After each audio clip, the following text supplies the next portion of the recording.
নমস্কার বন্ধুরা, খুব সুন্দর হেলদি এবং টেস্টি একটা ব্রেকফাস্ট, ডিনার আর ইভিনিং স্ন্যাক্সেও অনেকে নিতে পারেন। এরকম একটা চাউমিন যদি থাকে প্লেটে তাহলে কিন্তু দারুণ জমে যায়। চলুন দেখে নিই আমি কিভাবে রান্না করেছি আর কি কি ইনগ্রিডিয়েন্ট এটাতে দিয়েছি। আপনারা আমাকে কমেন্ট করে জানাবেন কেমন লাগলো। গ্যাসটাকে জ্বালিয়ে নিয়েছি, এবারে রসুনকে ঘষে দিয়ে দেবো। 3 কোয়া রসুন দেবো ঘষে। এরপরে দেবো পেঁয়াজ, কুচনো পেঁয়াজ দিয়ে দিচ্ছি, লাল ক্যাপসিকাম, হলুদ, সবুজ ক্যাপসিকাম, গাজর কুচিয়ে রেখেছি এবং এগুলোকে আমি ভালোভাবে ব্রাউন করে ভেজে নেব। এর মধ্যে দিয়ে দেবো লঙ্কা কুচি, 2টো লঙ্কা কুচি রেখে দিয়েছি, আর দিয়ে দেবো একটু আদা ঘষে,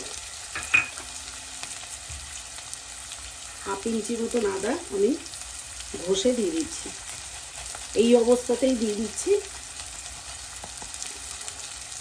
পেঁয়াজটাকে একটু ব্রাউন করে ভেজে নেব। এরপরে দিয়ে দেবো গাজর। গাজরটা যেহেতু সিদ্ধ হতে একটু সময় লাগবে, এটা দিয়ে আমি অল্প নাড়াচাড়া করে লবণ দিয়ে ঢাকা দিয়ে রাখবো। এটা একটু অল্প নাড়াচাড়া করবো। পেঁয়াজটা দেখুন আমার একটু ব্রাউন হয়েই এসছে। এবারে এর মধ্যে আমি লবণ দিয়ে দেবো, 1/2 চামচ মতন লবণ দিয়ে দিচ্ছি, কারণ পরেও আমার একটু লবণ দিতে হবে। ঢাকা দিয়ে রাখি। ঢাকা খুলে আমি লাল, হলুদ, সবুজ ক্যাপসিকামগুলো মিলিয়ে নিচ্ছি, নিয়ে ভালো করে নাড়াচাড়া করে নেব।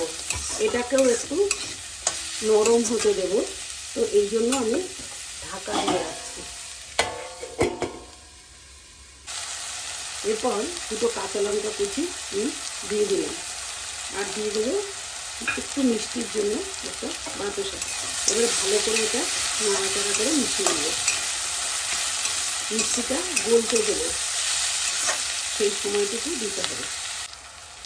এর মধ্যে এই 1/2 বাটি কর্ন নিয়ে ধুয়ে দিয়ে দিলাম, দিয়ে ভালো করে নাড়াচাড়া করে এটাও একটু ঢাকা দিয়ে ভাপা হতে দেবো। একটু কত কালারফুল হয়েছে। এটা কিন্তু খুবই হেলদি এবং টেস্টি একটা রেসিপি। আমি এবারে একটু ঢাকা দিয়ে রেখে দেবো। চাউমিন কড়াইতে দিয়ে দিলাম, 1/2 চামচ মতো লবণ আমার দেওয়া ছিল, আর 1/2 চামচ লবণ অ্যাড করলাম। করে ভালো করে সব চাউমিনের সাথে সুন্দর করে আমি সবজিগুলো মিশিয়ে নেব। বাকি সব চাউমিনগুলো এর মধ্যে দিয়ে দিচ্ছি। দেখুন, আমি রান্না করি, প্রত্যেক দিন যা করি তারই ভিডিও করি, কিন্তু সবাই যদি দেখে, যারা দেখে তাদেরকে তো অসংখ্য ধন্যবাদ।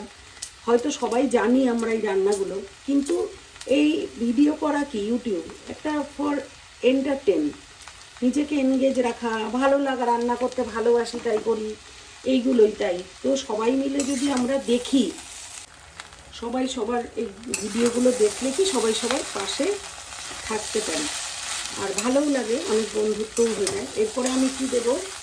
এরপরে আমি ভিনিগার আর সয়া সস দেবো। আমি সয়া সস দিয়ে দিলাম, 1 টেবিল চামচ সয়া সস দিয়ে দেবো।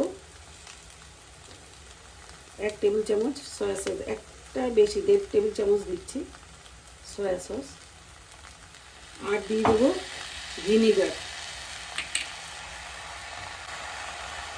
1 টেবিল চামচ ভিনিগার দেবো, কারণ ভিনিগারটা একটু টক টক টেস্ট দেয়, ছেলে খুব বেশি ভালো পছন্দ করে না, ওই জন্য আমি 1 চামচই দিলাম। দিয়ে ভালো করে মিশিয়ে নেব। মিশিয়ে নিলে আমার রান্নাটা কিন্তু একদম রেডি হয়ে যাবে। একটু টেস্ট দেখে নেব, লবণ টেস্টটা ঠিক আছে নাকি, নাহলে অল্প একটু লবণ দিয়ে দেবো। লবণ আর দিতে হবে না, এর মধ্যে একটু গোলমরিচের গুঁড়ো ছড়িয়ে দেবো, আর দিয়ে দেবো 2টো ডিম এইভাবে ঘষে। আমি কিন্তু ইয়ে করে দিইনি, মানে ফ্রাই করে দিইনি, এইভাবে ঘষে 2টো ডিম দিয়ে মিশিয়ে নেব, তাহলে আমার রান্নাটা একদম কমপ্লিট হয়ে যাবে। এইভাবে দিয়ে দেবো ডিম 2টো। Thanks for watching. দেখুন আমার চাউমিন কিন্তু একদম রান্না কমপ্লিট। Thanks for watching.